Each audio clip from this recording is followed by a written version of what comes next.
Malakas ba talaga yung racial discrimination ng mga South Koreans towards Southeast Asians na ngayon ay tinatawag ng siblings versus South Koreans? Kaya eto ang aking personal reaction basing from my own personal experience. Paano nga ba sumiklab ang siblings versus K-nets or versus yung mga South Korean netizens? Nag-ugat ito doon sa isang K-pop concert sa Malaysia na yung administrator or organizers ng K-pop concert ay mariin nila pinagbabawal ang pagdadala ng DSLR camera na yung mga malalaking camera doon sa concert. However, may mga ibang pasaway South Korean fans na nagdala pa rin ng kanilang mga cameras doon. Pero yun nga lang, hinarangan sila at ipinagbawal. So yun yung aking pagkakaintindi doon and at dahil dyan, nagwala ang mga South Korean fans na to at nilabas nila yung kanilang saloobin doon sa X o kaya sa ang social media platforms hanggang sa naging discriminatory na yung mga pinagsasabi nila. Pero wait, disclaimer, ito ay ayon sa aking pagkakaintindi kaya you can correct me if I'm wrong.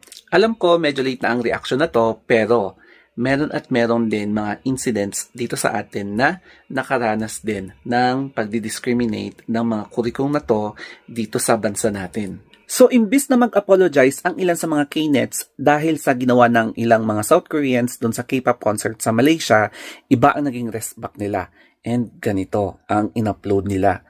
Targeting not only Malaysians but sa lahat ng Southeast Asians, comparing us to a monkey. Kasi nga, binibase nila yung darker color ng skin natin kaysa sa kanilang whiter skin.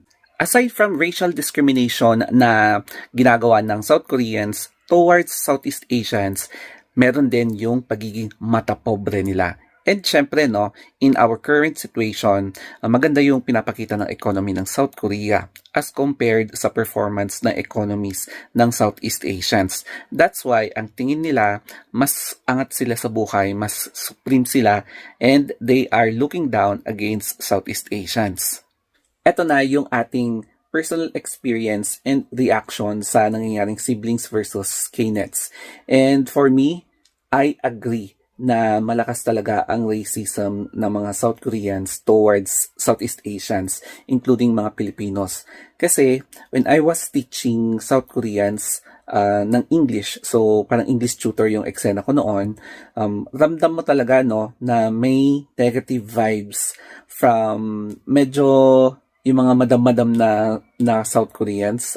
Kasi alam mo yung Madam Claudia style na eksena na